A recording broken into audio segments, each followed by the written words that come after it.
Stupidity. Starmer keeps Rayner in the dark with his reshuffle plans do more harm than good. Angela Rayner's hopes of becoming Labour leader were scuppered after political expert Stephen Fielding suggested that Sir Keir Starmer may have deliberately kept her out of the loop with his reshuffle plans because he is aware of her ambitions. Sir Keir has completed his appointments to the Labour Party's wider front bench. In a reshuffle of his top team, Yvette Cooper became Shadow Home Secretary, David Lammy was picked as Shadow Foreign Secretary, while Wes Streeting was appointed as Shadow Health Secretary. Lisa Nondy has been moved to Shadow Levelling Up, Housing, Communities, and Local Government Secretary. Steve Reed is now responsible for Justice and Bridget Phillipson is Labour's Education Lead. There are also a string of further moves.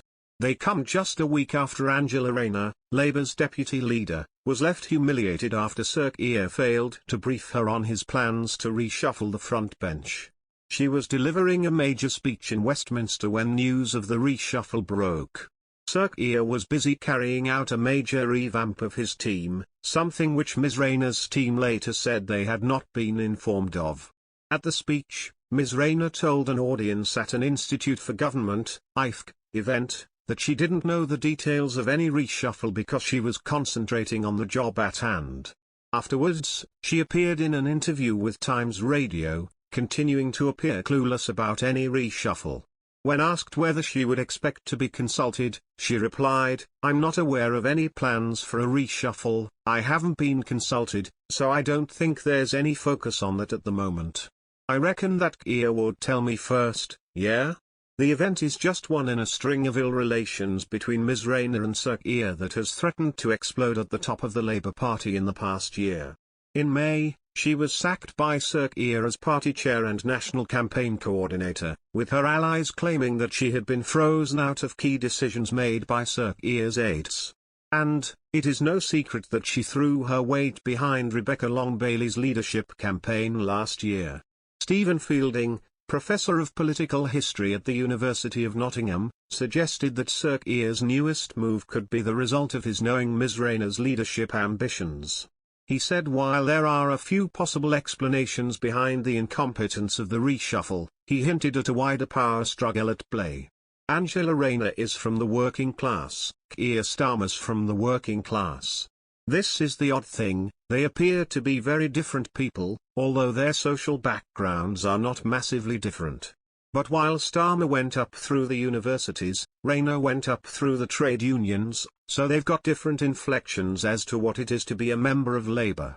But there's clearly something happening between them. I don't know what it is, I don't know if it's because she's very ambitious to become leader and he's very sensitive to that. Or, if he's just a centralizer and wants to keep everything under his own guise, and doesn't want anyone else to be part of that, regardless of what their role is. I don't really know what's going on, but they really need to fix it, because it's not a good look. It was so incompetent that she didn't seem to know what was going on. They knew she was giving a speech, and they knew they were going to announce it.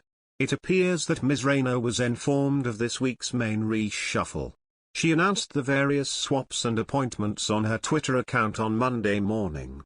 An ally of Ms Rayner told The Guardian that Sir Keir would have been fully aware that the initial reshuffle move would blow up her bid to lay out plans for reforming the standards system during her speech, adding that it was not fair. Sir Keir's team, however, claim that it was the perfect time for a reshuffle, with Prime Minister Boris Johnson under pressure after a series of backbench revolts, and the vaccine bounce in the polls waning. Last month, for the first time in a year, Labour led the Conservatives in the polls. It came at a time when the Tories were reeling from accusations of sleaze surrounding second jobs. Elsewhere in the shadow cabinet reshuffle, Ed Miliband's brief has been cut down to focus on climate change and net zero. Jonathan Reynolds replaces him as Shadow Business Secretary. Justin Madders will now be responsible for employment rights and protections. He will sit across both Mr. Reynolds' team and Ms Rayner's Future of Work team.